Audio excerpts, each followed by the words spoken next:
I was born with ectrodactylia syndrome, a form of ectrodactyly. So I was born with just a ring finger, a pinky finger on both hands. And then I was born with only pinky toes and big toes on my feet. You know, the doctors thought it was a great idea to give me opposable thumbs to make it easier for me to grab things and hold things. So they actually transferred my big toes to my hands. We knew that he was gonna face a lot of challenges. The question was, were we ready for that? I don't think there's anything that can prepare us to be ready for the challenges. What were they? I guess we just wait and see. There were some things where people would say, maybe we can help him do this or this just to help him out. But no, it was just a matter of me growing up as equal as everyone else. So then cross country comes at Santa Rosa, and I said, Daniel, join it. Just join it. Do it. You can do it. But the funny part is I would see all the runners for Santa Rosa go. And I'm like, where's Daniel? Where's Daniel? So I would run back, and here comes my son, full of dirt, because he would fall, but he would get up and go until he finally got the hang of it, and he had to keep his balance because Daniel didn't have Asics. He couldn't wear them. Daniel didn't have Adidas. He couldn't wear them. Daniel couldn't run with Reeboks, Nike, you name it. He had to run with high top basketball shoes, which everybody would look at him like, why is he running with those shoes? When I was making my way into football, I wasn't hesitant at all. I was really excited for it. And one thing that was actually standing out to me, I realized that I needed football gloves. So I told my mom about it, and she actually took it to a tailor. I would wear those gloves for football. Daniel managed to get through, and his football team learned to love Daniel the way he was. And then came wrestling. I noticed it became a little bit of a problem to do some certain moves. So I would do some moves where I would do like some overhand. And my coach, Mr. Rodriguez, he asked me, is it hard for you to do some certain hand motions? And I said, yeah, a little bit.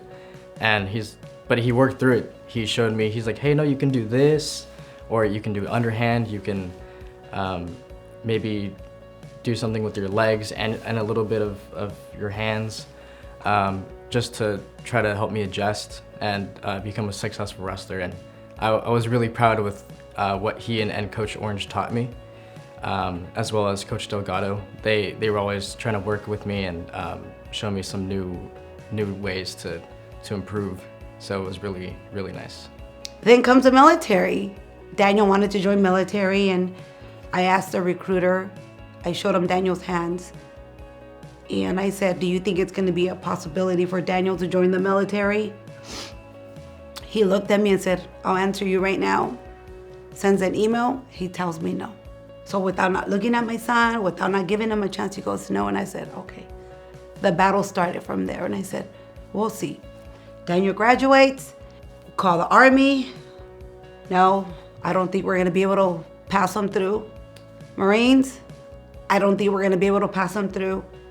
Air Force, denied him right there and then, verbally. So then comes the Navy. We get a call, and they said, Daniel's going to MEPS for a physical. I said, oh, so no denying here. Then comes the real talk. They said, okay, he hasn't been denied, but we have a bunch of waivers. And I said, wow, here comes the hard work, but it's worth it. He had to do a hammer test. He had to do push-ups, I believe. He had to do a video of different agilities that he can perform. But we were okay. Whatever they wanted us to do, if we need to fly to Japan, we'll do it. We get a call that Daniel gets to be sworn in after a year-long process of pain, you name it, tears, yelling, screaming, confusement. Why? Please help. Just tell us the truth. He's just like the rest. He's no different.